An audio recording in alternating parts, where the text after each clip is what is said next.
Kalau seandainya seseorang mimpi hewan-hewan yang disuruh dibunuh dalam Islam, ya seperti contoh misalnya orang mimpi ular, kalajengking, ya, orang mimpi tikus, ya, cecak, yang memang disuruh bunuh, maka ini adalah keburukan berarti. Ada kalau dia sedang interaksi sama manusia, berarti ada manusia buruk yang akan mendekati dia atau berteman sama dia atau akan menikah dengan orang yang buruk. Biasanya kalau dia mimpi, kalau dia sholat istikharah kemudian dapat jawaban kalau orang mau menikah.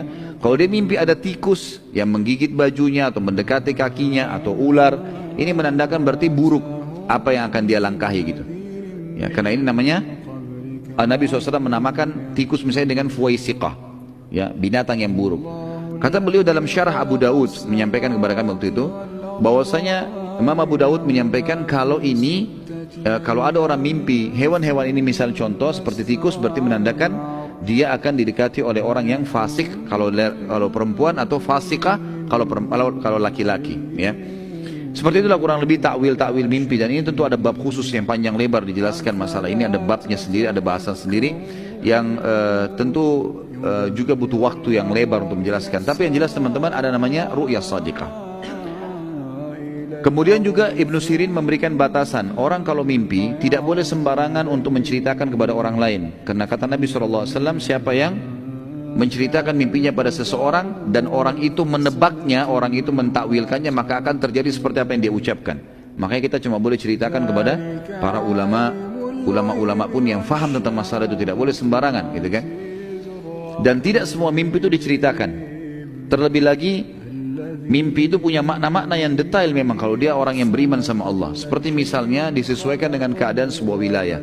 Kalau contoh orang mimpi gajah, gajah ini dilihat di tempat dia, apakah gajah itu dimuliakan atau disiksa, gitu. Contoh kata Ibnu Sirin. Jadi misal kalau dia mimpi di satu wilayah memang gajah itu dijadikan sebagai transportasi, dihormati, berarti dia akan dapat kedudukan. Kalau dia mimpi sementara di wilayah dia gajah sering dibunuh-bunuhin, sering dihina, disediakan barang olokan, berarti dia akan terjadi hal yang sama, akan terjadi hal-hal cobaan dalam hidupnya. Seperti itulah, ya. Kalau hilim teman-teman sekalian, dari tadi sudah saya jelaskan, ya, kalau mimpi binatang berarti binatang yang suruh dibunuh berarti itu akan buruk, ya. Jadi ini harus kita perbaiki persepsi di Indonesia nih. Kalau mimpi digigit ular katanya mau nikah, ini semua kesalahpahaman, tidak boleh nih. Dari mana nih? Bagaimana kalau nenek-nenek 90 tahun mimpi ular? Ini pemahaman yang salah. Kemudian hilm dari syaitan. Maksud dalam hilm adalah orang mimpi berhubungan biologis, ya. Orang mimpi berzina, orang mimpi mabuk-mabuk, ya. Orang mimpi mencuri, ya. Orang mimpi hal-hal yang berbau maksiat, itu namanya dari hilm, dari syaitan.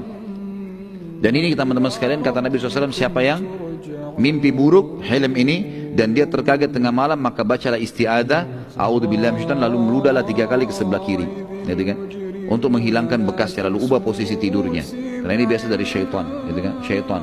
Jadi kalau misalnya kita lihat seseorang lalu kemudian kita tertarik sama dia, makanya kita disuruh guddul basar, turunkan pandangan mata, gitu kan, karena syaitan bisa tunggangi, nanti bisa didatangkan dalam mimpi.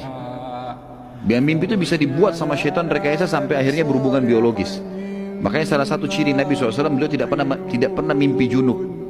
Karena mimpi junub itu dari syaitan. Jadi jangan dianggap prestasi, ya.